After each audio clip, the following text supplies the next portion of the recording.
Hello everyone, good morning.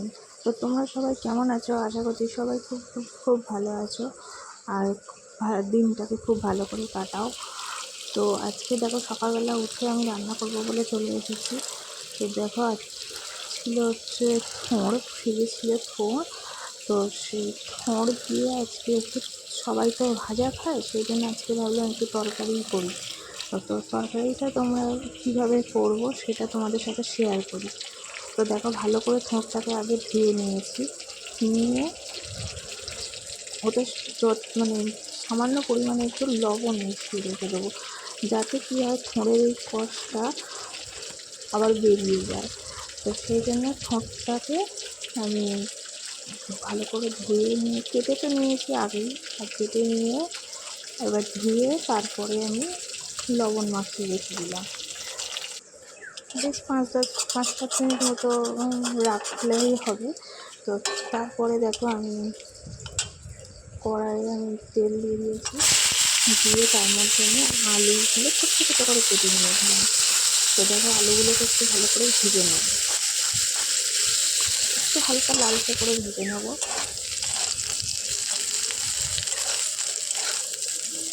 তো আলুগুলোকে ভেজে দেখো আর তুললাম না, যেহেতু ওর মধ্যেই দিয়ে দেবো সেই জন্য একটু সাইড করে রাখলাম।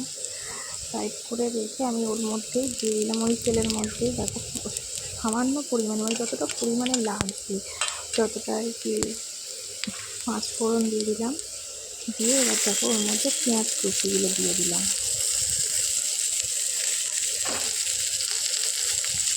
আর যেহেতু এর আগেই আমি চিংড়ি মাছটা ভেজে তুলে রেখেছি, সেই জন্য কড়াটা আমার এরকম হয়ে আছে। তো চিংড়ি মাছটা আগে ভেজে আমি তুলে রেখেছি। চিংড়ি দিয়ে থোড়ের তরকারি করলে মানে খুব সুন্দর একটা টেস্ট আসে।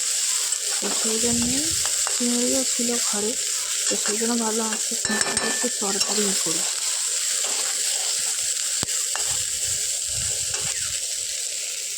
যেহেতু থোড় ভাজতে একটা মানে প্রচুর তেল লাগে, সেই জন্য থোড়ের তরকারিতে কিন্তু এত তেল লাগে না।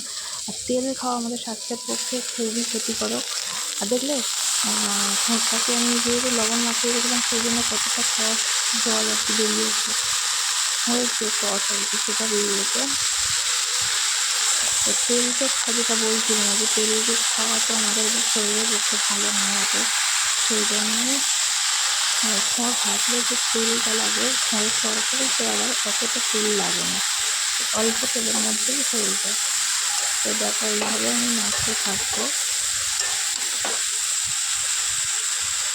মশলাটা তো দিয়ে দিয়েছি, দিয়ে এবার নাড়তে থাকবো। যখন অল্প কমে আসবে, যেহেতু আমি লবণটা পরিমাণ মতো দিয়ে মাখিয়ে রেখেছিলাম, সেই জন্য আমি আর লবণ দিলাম না। এবার এর মধ্যে হচ্ছে আমি দিয়ে দিলাম হলুদ গুঁড়ো, একটু লঙ্কার গুঁড়ো দিয়ে দিই। তো দেখো আমি এখানে লঙ্কার গুঁড়ো দিয়ে দিয়েছি। তো তোমরা চাইলে লঙ্কার গুঁড়োটা অ্যাভয়েড করতে পারো, দিয়ে কাঁচা লঙ্কা দিতে পারো। দিয়ে এবার অল্প করে জিরের গুঁড়ো দিয়ে দিলাম, দিয়ে এটাকে ভালো করে মিক্সড করে নিয়ে তারপরে আমি এতে জল দিয়ে দেবো। এবার দেখো কমে এসেছে, তো কমে যখন গেছে তার মধ্যে জলটা দিতে হবে আর কি।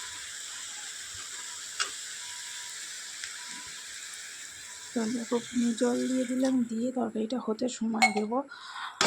তো আমার চ্যানেলে যদি নতুন হয়ে থাকে তাহলে অবশ্যই চ্যানেলটিকে সাবস্ক্রাইব করে দিও, যাতে নতুন নতুন ভিডিও তোমার মানে আগে তোমার কাছে পৌঁছায়। তো আমার এই ভিডিওটা কেমন লাগলো অবশ্যই তোমরা জানিও কমেন্টে। আর পারলে বাড়িতে একদিন ট্রাই করে দেখো। থোড় আমাদের স্বাস্থ্যের পক্ষে কিন্তু খুবই উপকার, খাওয়া খুবই ভালো। যাদের হাই প্রেশার আছে তো তাদের জন্য তো আরও বেশি, তাদের তো খাওয়া খুবই ভালো। তো বাড়িতে একবার ট্রাই করে দেখো। তো দেখো পরিমাণ মতো আমি চিনি দিয়ে দিলাম, যেহেতু নামাবো তো চিনিটা দিয়ে দিলাম। দিয়ে এবারে এর মধ্যে আমি চিংড়ি মাছগুলোকে দিয়ে দিলাম। এগুলো ছোটো চিংড়ি হলে বেশি ভালো হয়, তো আমার ঘরে এখন বড়ো চিংড়ি ছিল, তো সে বড়ো চিংড়ি আমি দিয়ে দিলাম। তো চলো আজকের মতো ভিডিওটা এখানে শেষ করি, দেখা হবে অন্য কোনো ভিডিওতে। টাটা।